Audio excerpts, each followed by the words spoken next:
I was 14 when my parents stopped paying for my food, clothes, and school supplies. I worked multiple jobs just to eat and stay in school. Then one day, they ordered me to pay them rent or move out. My mother told me one day when signing a permission card that now that I'm 12, I can buy my own school lunch. We're not made of money, and you should understand the importance of hard work. That's when mother stopped purchasing me basic school materials. When I requested for fresh notebooks and pencils, she replied, "Figure it out. Other kids your age have jobs, so you should consider getting one too." I felt perplexed and embarrassed, asking instructors for more materials as my father watched his costly sports package, which cost more per month than the whole school supply list. They had recently purchased a new 60 inches television, but were unable to buy a $10 box of pencils. I started babysitting on weekends and walking dogs after school to cover the cost of basic essentials like clothing and food. The embarrassment of wearing 2 short pants and hole-filled shoes seared in my chest, but I attempted to seem normal. "Look at our little entrepreneur," Dad would say when I arrived home fatigued from work. "Maybe you'll realize why we can't just offer you whatever you want."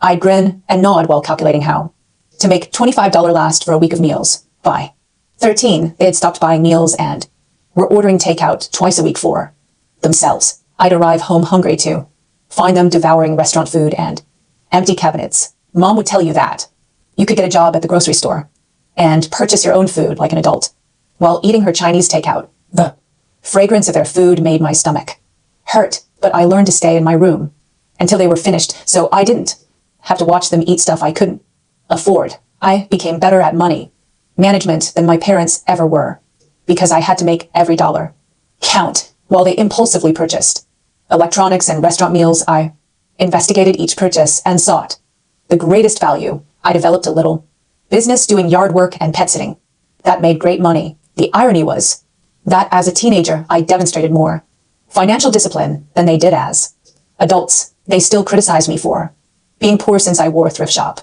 clothing. Mom remarked, "It's humiliating to have a daughter who dresses like she's homeless." When I wore a secondhand outfit to a family gathering, "People are going to think we don't take care of you."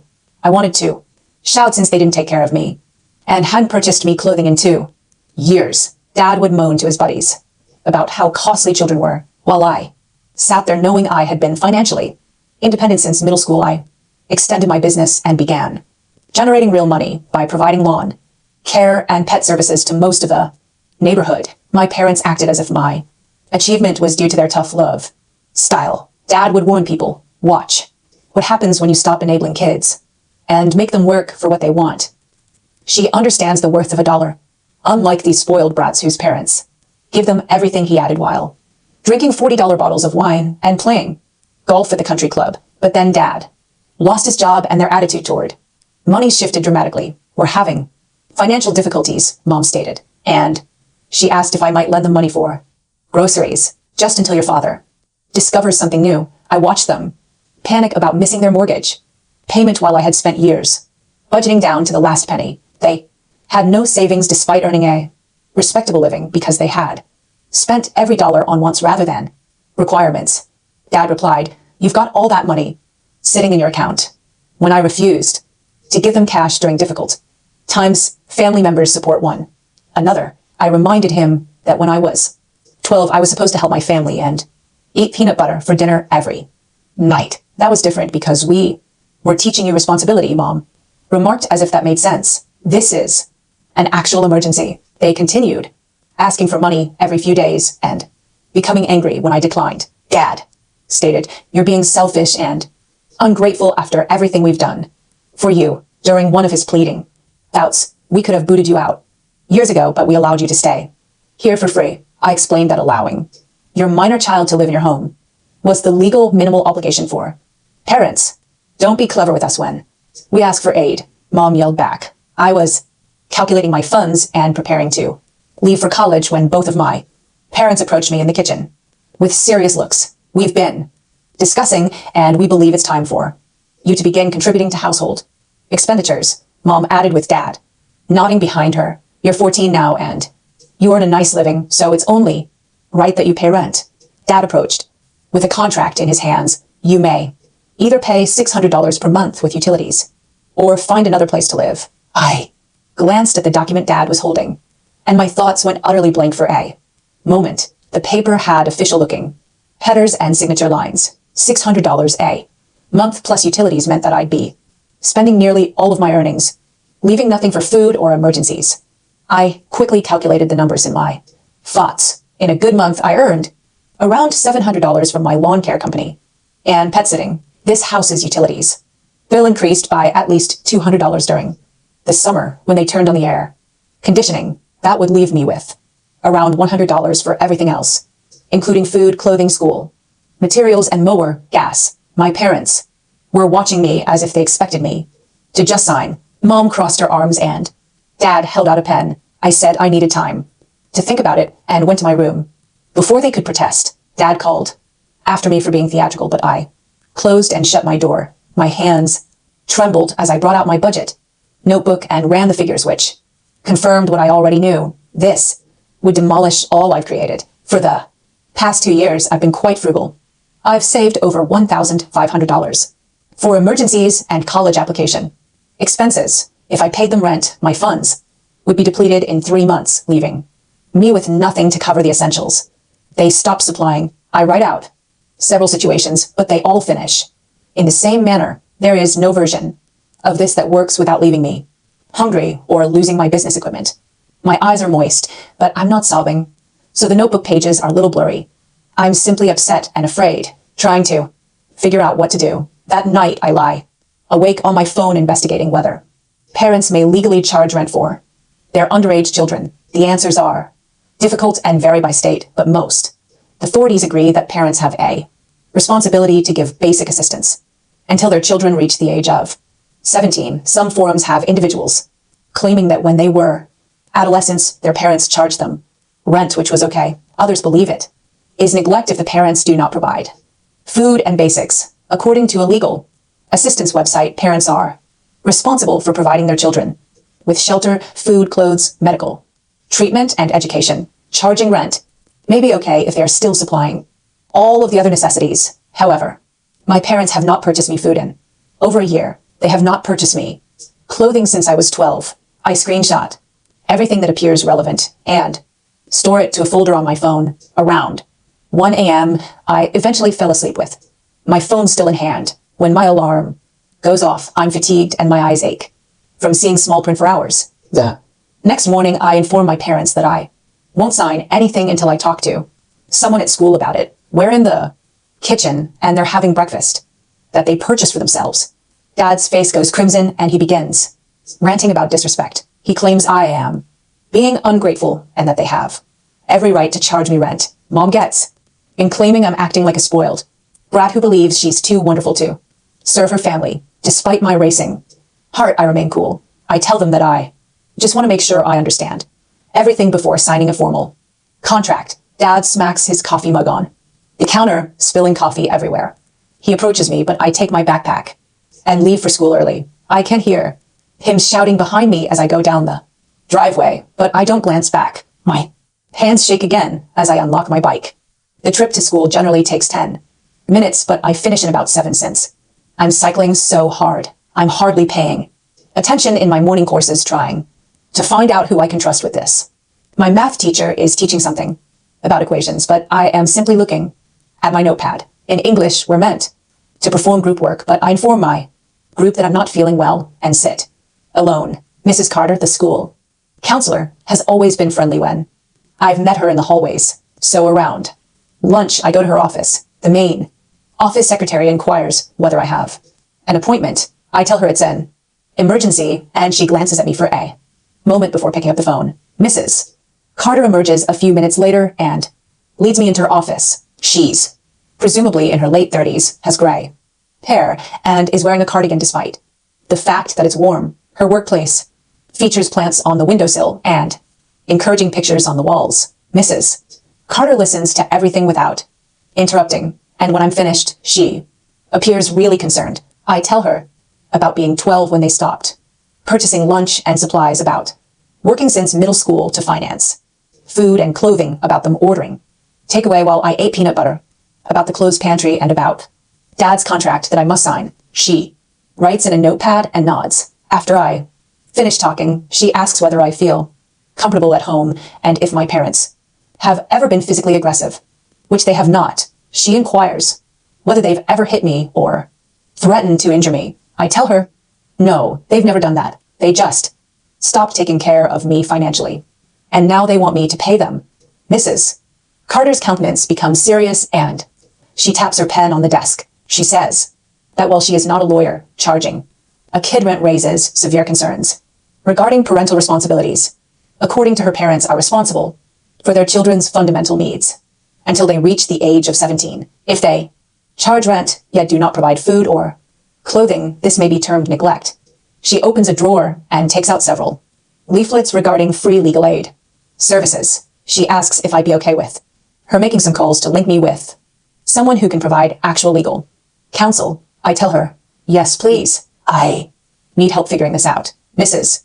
Carter takes up her phone and walks outside for a minute. Through the window in her door, I can see her chatting to someone and taking notes. When she returns, she informs me that she left a message with legal aid and that they should call back within a day or so. I agree and feel a tremendous weight lift just by giving someone the truth. For the past 2 years, I've been handling things on my own and pretending it's normal. Having an adult listen and take me seriously makes me want to cry, but I keep it together. Mrs. Carter also assists me in applying for free lunch directly in her office, something I should have done years ago, but was too ashamed. She opens the form on her computer and assists me with filling it out. She thinks there's nothing to be ashamed about and that many pupils utilize the service. The application inquires about household income and family size. Mrs. Carter assists me in explaining that my parents do not offer food money despite the fact that they live in the house. She submits it online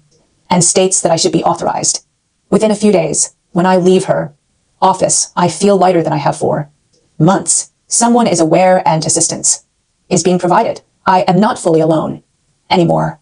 The next day, I meet with Daniel Lawson from Legal Aid, who explains that young children must be provided with food, housing, and basic requirements by their parents. Mrs. Carter scheduled the meeting and took me to the Legal Aid office downtown after school. Daniel seems younger than I imagined, possibly in his early 30s, wearing glasses and a tie. His workplace is tiny with file boxes packed everywhere. He asks me to sit down and brings out a yellow notebook. He asks that I start from the beginning and tell him everything. I read the entire narrative again, and he takes notes throughout. When I reach to the section concerning the rental agreement, he stops writing and looks up. Charging rent may be deemed neglect if it hinders people from performing their commitments, he argues. He emphasizes that parents are legally obligated to support their underage children. They cannot just decide to stop supplying needs and charge rent. Instead, Daniel asks extensive questions regarding what my parents provide and what I pay for myself. When I mention everything, food, clothes, school, supplies, and toiletries, his look becomes more serious. He organizes everything into 2 lists, provided and not provided. The not provided list is much longer. He inquires about their salary and whether they are truly struggling financially or simply prefer not to spend money on me. I tell him about the sports package, the golf membership, and the restaurant meals, how they had a lot of money until Dad was laid off a few months back. Daniel nods and continues writing. He inquires whether I have any proof of what I'm telling him. I show him images from my phone of their takeaway orders heaped in the garbage while my cabinets were empty, photos of the closed pantry, and my budget notebook, which shows every dollar I've made and spent over the last 2 years. Daniel examines everything attentively and his jaw tightens. He shuts the notepad and settles back into his chair. Daniel assures me that this record is strong proof and just what we need if things worsen. He says that he may send my parents a formal letter clarifying their legal responsibilities. As parents of a minor kid, the letter will highlight particular state legislation pertaining to food, housing, clothes, and basic essentials. It won't compel them to change their ways, but it could make them understand they can't simply push me out or demand all of my money. Daniel claims the letter will be professional and accurate, not threatening, but it will make it obvious that their acts may be deemed neglect. He asks whether I want him to email it, and I quickly agree. Having something formal from a lawyer gives me a sense of Security I have never had before. Daniel prints out some information papers regarding my rights and instructs me to continue capturing everything. He also provides me with his direct phone contact in case things escalate rapidly. The meeting finishes with him promising to mail the letter within a few days. That evening, I was cooking up ramen in the microwave when my folks walked into the kitchen. They had that serious expression on their faces again, which indicates that they're going to corner me. Dad crosses his arms and asks whether I've considered the rent contract. I take a deep breath and explain that I spoke with a lawyer from legal aid. Mom's face turns paler and Dad's jaw tightens. I explain that I've learned that parents must provide basic essentials for their children regardless of whether they pay rent. Dad's face goes crimson and he begins ranting about how I am threatening them and making them appear like awful parents. His voice becomes louder with each phrase, and I can feel my heart racing, but I maintain a cool demeanor. Mom bursts into tears, accusing me of being ungrateful after 14 years of providing for me. She is crying to make me feel bad, but I have seen it too many times to fall for it. Dad approaches and yells, I'm tearing this family apart over money. I remain cool and explain what Daniel told me. I'm happy to help with household tasks and contribute in acceptable ways, but I won't sign a contract that takes all of my wages. Despite the fact that my hands are shaking, my voice remains firm. I tell them I need the money for food and school supplies because they stopped supplying them years ago. Dad opens his lips to scold again, but I just turn and walk to my room. They are both shrieking about disrespect and ingratitude behind me, but I continue to go. I hear them rush off to their bedroom, slamming the door so fiercely that the entire house shakes. I lock my bedroom door and sit on my bed with my phone, informing Mrs. Carter that the conflict occurred and that I'm okay. She texts back right away, asking if I'm safe, and I say sure, but I'm rattled up. The home is silent for the remainder of the night. The following week passes with my parents rarely speaking to me. Then one afternoon, I'm at school when Daniel's letter arrives via certified mail. I know because when I return home that evening, the entire house seems changed. The air is dense and strained, and my parents sit at the kitchen table, documents strewn out in front of them. They do not glance at me when I walk in. They say nothing. I take a bite from the minimal resources I can find and head directly to my room. In some ways, quiet is worse than screaming. I hear them chatting in low, furious tones during supper, which I typically avoid, but I can't understand what they're saying. This goes on for days, with them treating me as if I'm invisible while simultaneously observing my every move.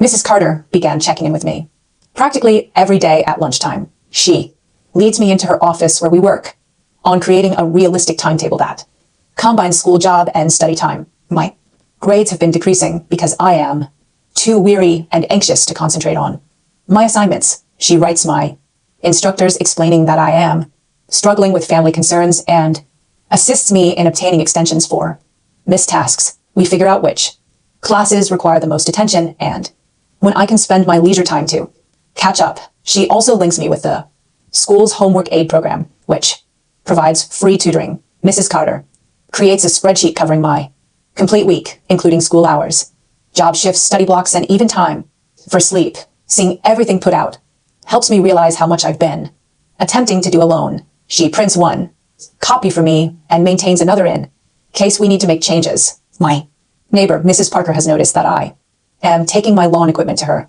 garage more frequently than normal. One day, as I was storing my mower and trimmer, she came outside and asked whether everything was well at home. I offer her a sketchy response regarding my parents' financial concerns. Mrs.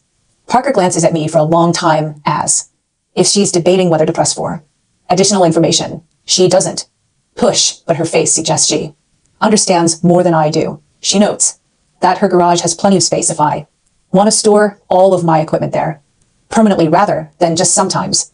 I thank her and accept the offer, relieved that my pricey instruments are safe from my parents' interference.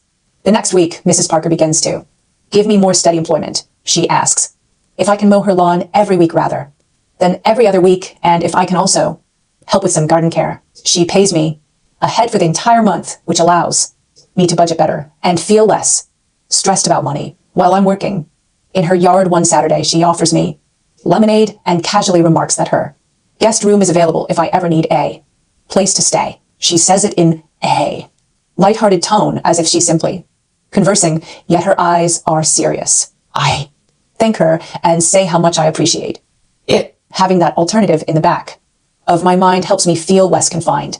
At home, things worsen in subtle ways.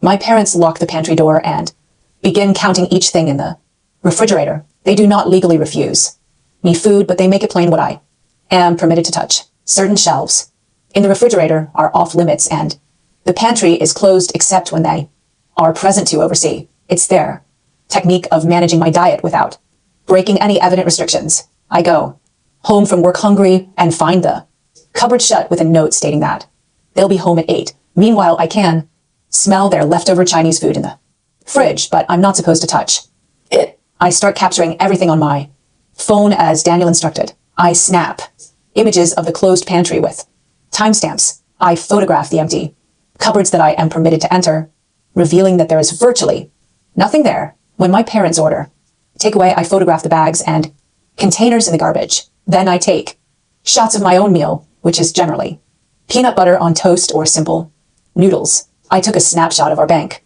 statements, which showed their restaurant charges. Every piece of evidence is saved in a folder on my phone and then backed up to a cloud account that they cannot access. Daniel responded, evidence matters if things escalate to court or child services. I never imagined myself creating a case against my own parents, yet here I am snapping photographs in my own kitchen as if I were gathering evidence for a criminal investigation.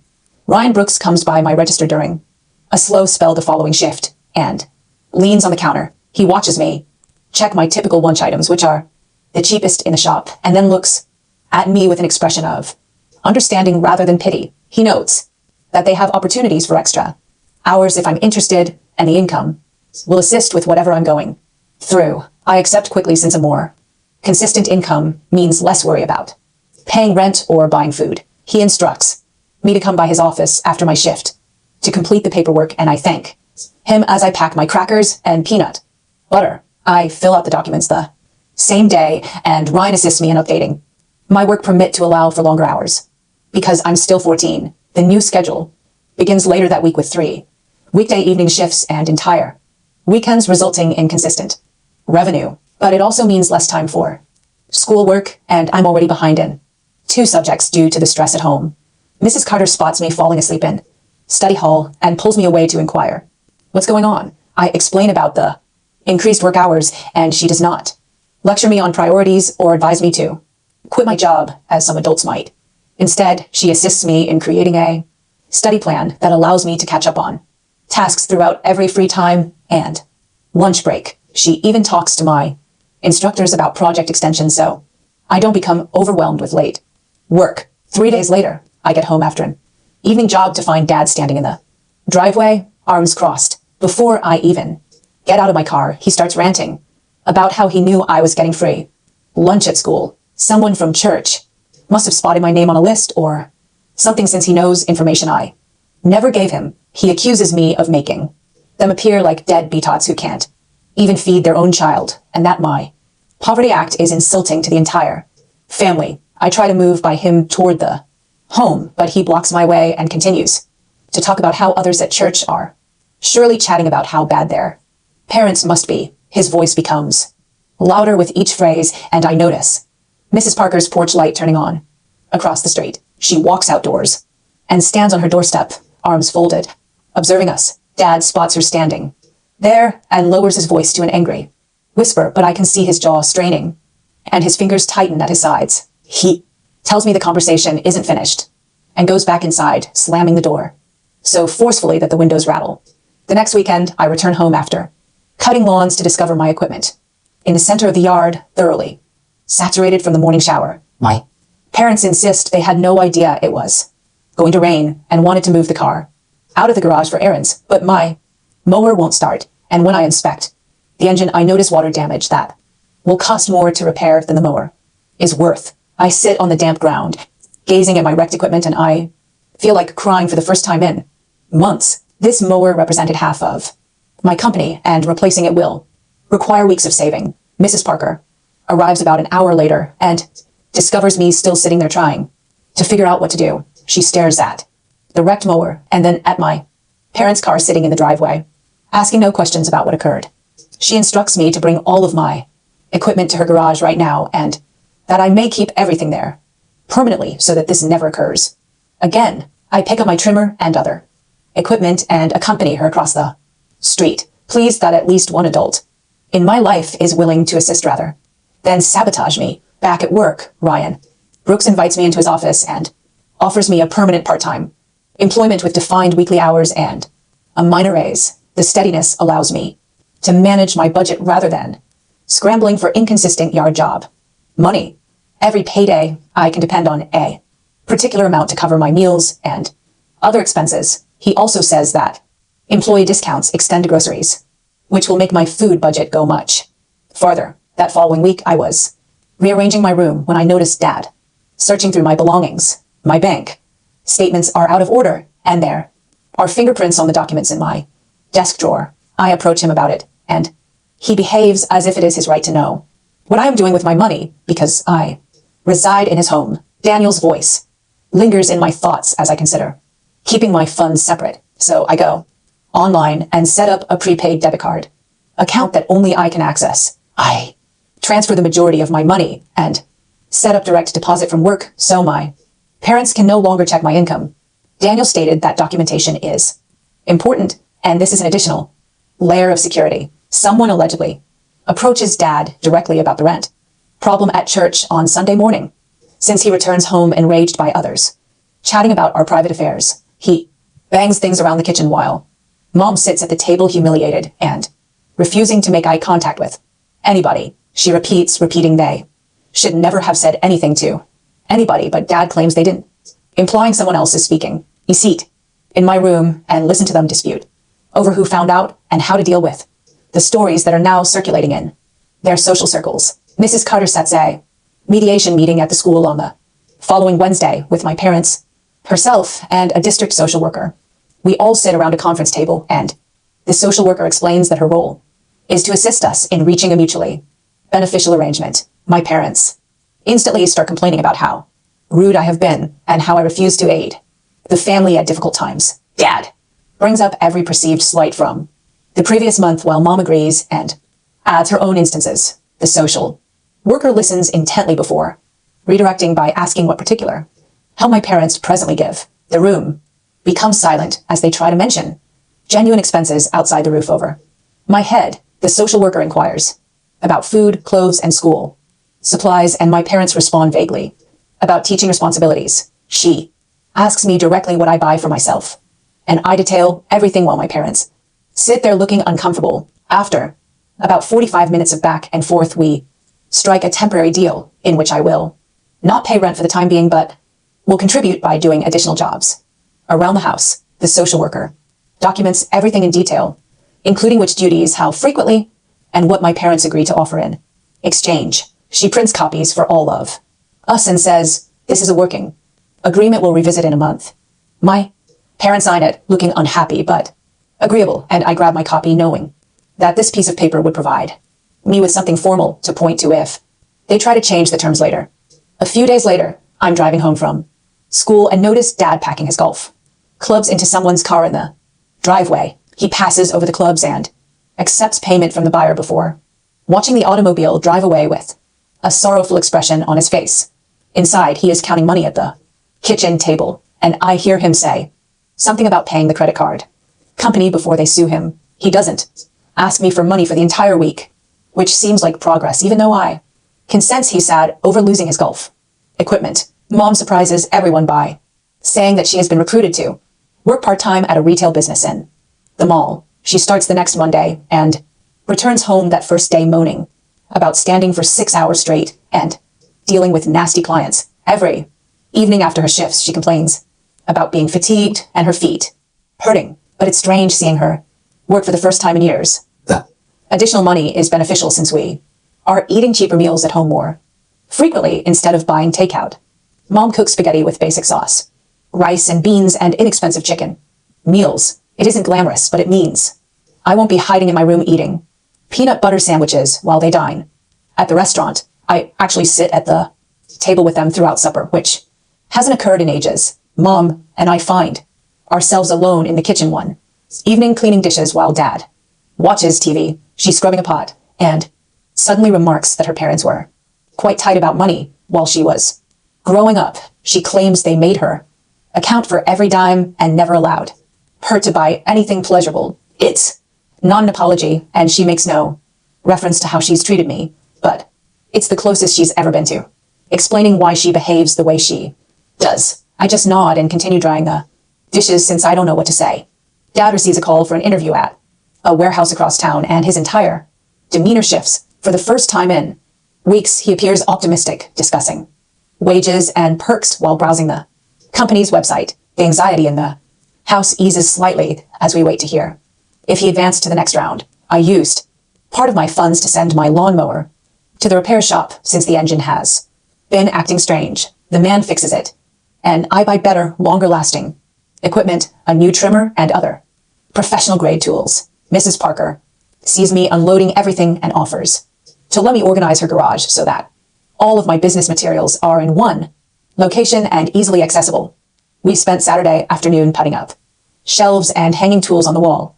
She labels everything and even creates a scheduling board so I can see which clients want care each week. At work, Ryan Brooks begins teaching me about payroll and taxes during slow hours when there are few clients. He tells me how to read my pay up and discusses the withholdings and deductions. He discusses budgeting tactics and how to plan for large costs. He treats me like a true adult employee rather than a child, which feels fantastic after years of being regarded as a burden at home. Daniel calls to check in and see how things are doing with my folks. I inform him about the mediation agreement, and he suggests we make a safety plan in case they try to push me out. Anyhow, he instructs me to write down Mrs. Parker's phone number, Mrs. Carter's mobile phone number, and the location of a juvenile shelter downtown. He tells exactly what to do if I return home and the locks have been changed or my belongings are vanished. Knowing I have a strategy makes me feel less anxious about what may occur. My parents began cooking at home more frequently, and one day I realized the pantry's lock is missing. Mom really asks whether I want anything special from the grocery store the next time she visits, which is bizarre. I almost can't believe this is happening. She notes that I favor wheat bread and a certain type of peanut butter. It seems unusual yet fantastic to be able to eat like a normal child. Then I pass by the kitchen counter and notice the cable bill sitting there with the payment amount highlighted. When I pick it up, I find that the sports package that Dad had canceled a few weeks prior has been reinstated. They're already reverting to their old spending habits after making so much progress by selling the golf clubs and reducing costs. The cost is about $70 more than it was, and they have not even addressed it to me. I put the paper down and walk back to my room, feeling the old irritation rise in my chest. They can't help themselves even, though they should be acquiring better money management skills. A few days later, I'm doing schoolwork in my room when I hear loud noises from the kitchen. Dad is angry over the bank issuing an overdraft warning, and Mom's voice grows louder, stating she had no idea the account was that low. I open my door and hear Dad accuse her of overspending at Target while she responds with his bar tab from last weekend. They go back and forth, recounting every purchase the other person made, with neither accepting responsibility for their own expenses.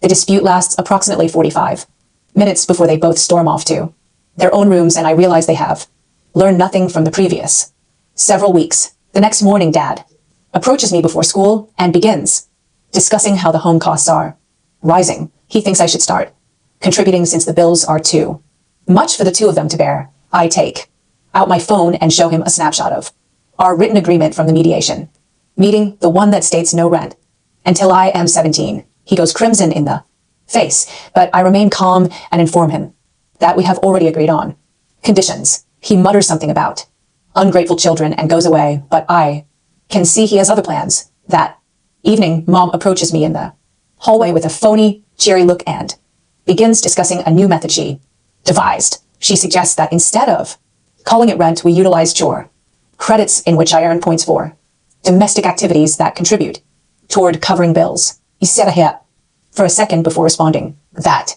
sounds exactly like rent with extra steps, and the answer remains no. Her grin fades and she huffs off to whine to Dad about how tough I am. I walk to my room and write Daniel about what just transpired. He answers within minutes, telling me to start documenting everything in detail. I open a new note on my phone and start writing down what food is now in the cabinets. When time. My parents bought pizza for supper while I ate cereal and images of the money they left on the counter to demonstrate their spending habits. Daniel responded, if we need to escalate the situation, having solid evidence will protect you from their version of events. Every day, I make records noting when they order, takeaway when the pantry contains food that I may use, and any comments they make about money or my alleged commitments. The documenting makes me feel less helpless since I'm creating